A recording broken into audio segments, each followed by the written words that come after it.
ఓం నమ శివాయ. కార్తీక పురాణం 29వ అధ్యాయం ప్రారంభం.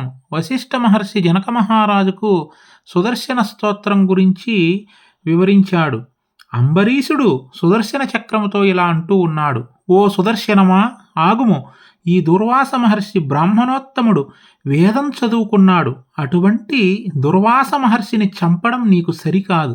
అంతగా నీకు ప్రాణాలు తీయాలి అని చెప్పి కోరికగా ఉంటే నా ప్రాణాలు తీసుకో, ఈ దుర్వాస మహర్షిని విడిచిపెట్టు అని చెప్పాడు అంబరీషుడు. లేదా నేను నీతో యుద్ధము చేస్తాను, నాతో యుద్ధము చెయ్యి. నాతో యుద్ధము చేసినటువంటి తరువాత నీవు యుద్ధములో నేలకోలక తప్పదు. ఇంకా కొద్ది రోజులు ఆ శ్రీమన్నారాయణమూర్తి చేతిలో నీవు ఉండాలి అనుకుంటే ఈ దుర్వాస మహర్షిని విడిచిపెట్టు, లేదా నాతో యుద్ధము చెయ్యి. నాతో యుద్ధము చేశావంటే నీవు నేల కూలిపోక తప్పదు. నీవు నేల కూలడాన్ని ఆ శ్రీ మహావిష్ణువు, సకల దేవతలు అందరూ కూడా చూస్తారు. జాగ్రత్త, నా మాట విను. ఈ దుర్వాస మహర్షిని విడిచిపెట్టు అన్నాడు అంబరీషుడు.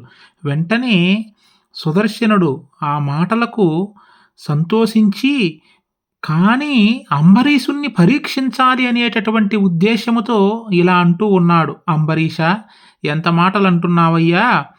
నేను ఎంతోమంది రాక్షసుల్ని కూడా మట్టుబెట్టాను.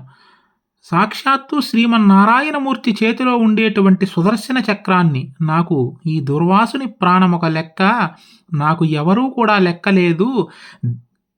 దయచేసి నీవు నాతో సంధి చేసుకో, నీకు శుభం కలుగుతుంది అని చెప్పి ఆ సుదర్శనుడన్నాడు. వెంటనే అంబరీషుడంటూ ఉన్నాడు: ఓ సుదర్శనమా, ఎవరైనా సరే నా దగ్గరకొచ్చి శరణు వేడితే రక్షించడం నా ధర్మం.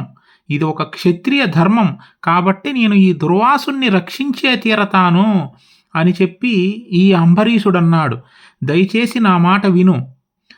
నేను ఇంతవరకు కూడా స్త్రీల మీద, గోవుల మీద ఎప్పుడూ కూడా బాణాలు కురిపించింది లేదు. అటువంటిది నీవు నా దైవమైనటువంటి శ్రీమన్నారాయణమూర్తి చేతిలో ఉండేటువంటి సుదర్శనానివి. దయచేసి నీ మీద బాణాలు వేసేటువంటి పరిస్థితి తేవద్దు అన్నాడు. వెంటనే ఆ సుదర్శనం వినకపోయేసరికి బాణాలని కురిపించాడు. వెంటనే సుదర్శనం తన నిజరూపాన్ని దాల్చి ఎంతగానో సంతోషించాడు. నేను ఈ దుర్వాసుని విడిచిపెట్టాలని అనుకున్నాను, ఎప్పుడో అలా విడిచిపెట్టమని శ్రీమన్నారాయణమూర్తి చెప్పాడు. నిన్ను పరీక్షించడానికి ఇలా చేశాను, నీకు శుభం జరుగుగాక అని చెప్పి ఆశీర్వదించి సుదర్శనుడు అంతర్ధానమైపోయాడు. సర్వే జనా సుఖినో భవంతు.